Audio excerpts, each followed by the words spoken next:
Fulham versus Manchester United ciyaartan ayaa ciyaar xamaasad badan ah labada kooxood ayaa ku soo shartay doono fursadaha ayaa abuuray Manchester United ayaa basta wala basta Cunha ayaa birtu dhuftay warnintan ciyaaryahanka Manchester United ay ka soo iibsatay kooxda Wolves waa istreekan haddana fursad kale ayuu abuuraya gool hayaa u tuuray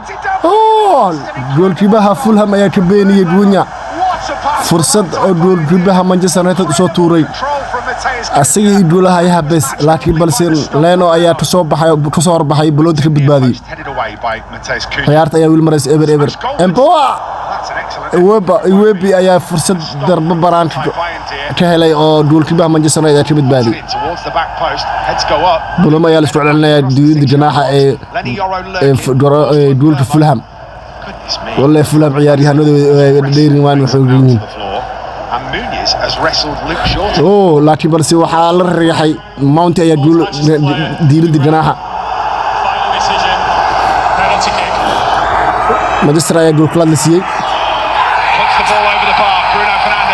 Bruno Fernandes ayaa darbada xoog shibar Mulayna ninka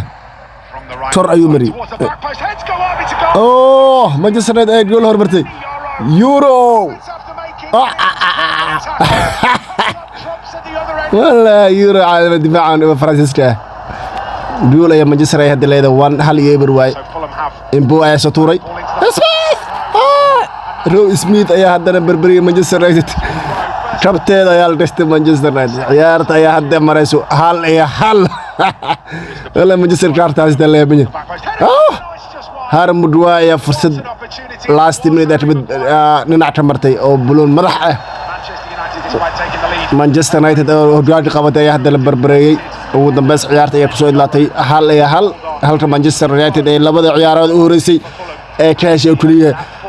لبض هل بس اعتقادي مانشستر عيارته هذه أنت سودت فضل سبسكرايب نصار لايك نصار مقالة نونا شيء قريبا ونكم أسيته